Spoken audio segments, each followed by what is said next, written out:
one of the ways I understand that money does not make you rich, when I was in my 20s, late 20s and early 30s, I became a millionaire. And it went straight to my head.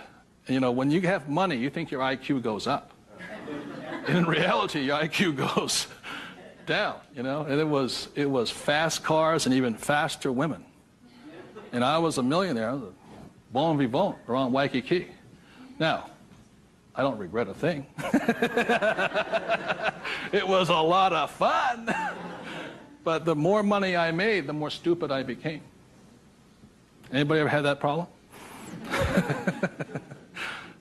So that's how I learned. I made a lot of money, and it made me instantaneously poor because I still had poor habits here. You see this right here? This is financial literacy or financial intelligence. If you cannot read a financial statement, you cannot tell what's happening. You cannot read. And what you don't see here is how the rich make more and more money because of this one little loophole here. You know, that's my account.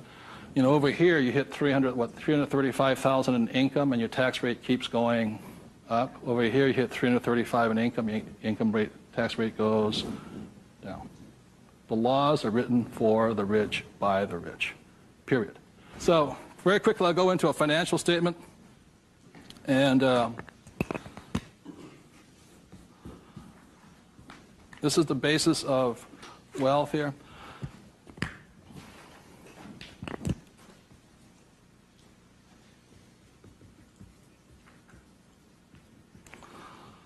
So what happens to most people is they say their house is an asset and all this. My rich dad said, your house is not, whether a house is an asset or not, has nothing to do with this thing here. It has to do with the most single important word in business, and that word is called, what's the word?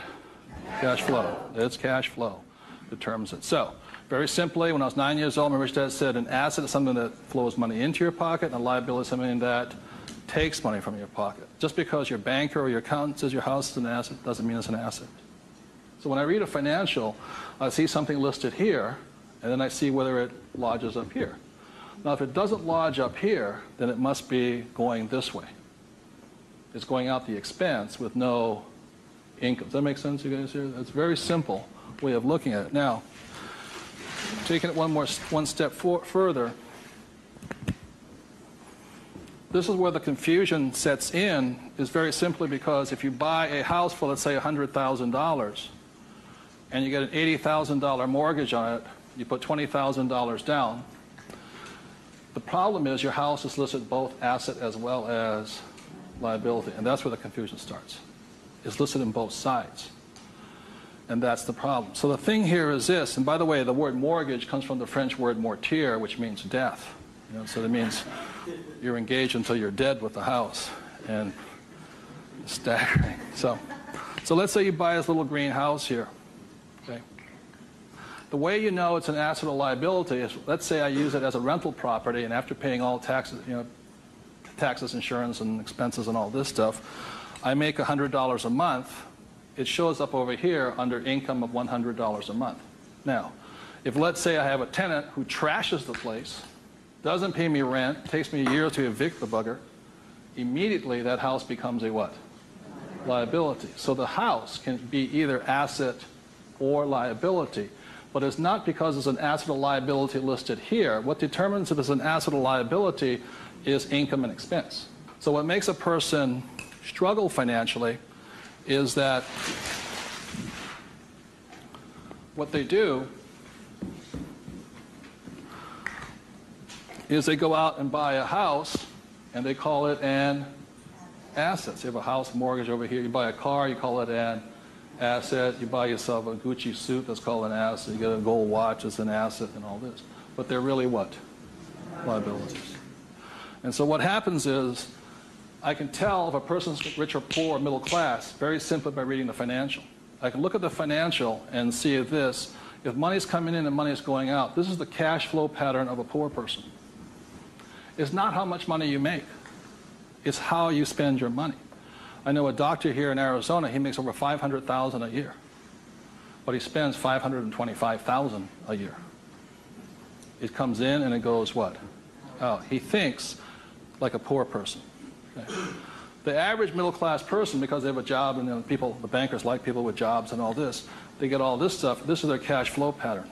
They have huge long-term liabilities. They're illiquid.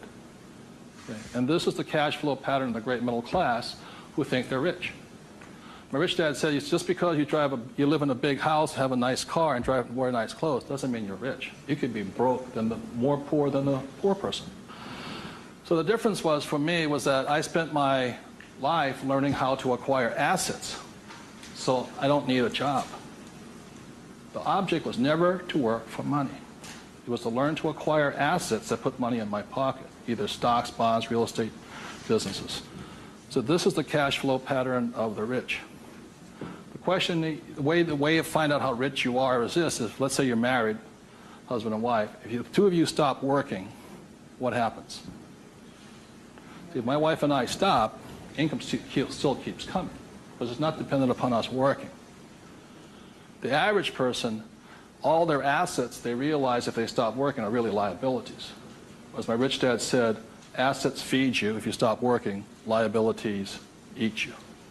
And the reason they can't stop working is because the liabilities eat them. So the definition of wealth is how long can you survive without working? And it's measured in days or years in time. So when I retired in '94, my wealth was infinite. In other words, I always had more than enough money coming in that was greater than my expenses. And that's a way of thinking. Would you please take 30 seconds to discuss that thing on cash flow? It's cash flow that determines if you're rich or poor, okay?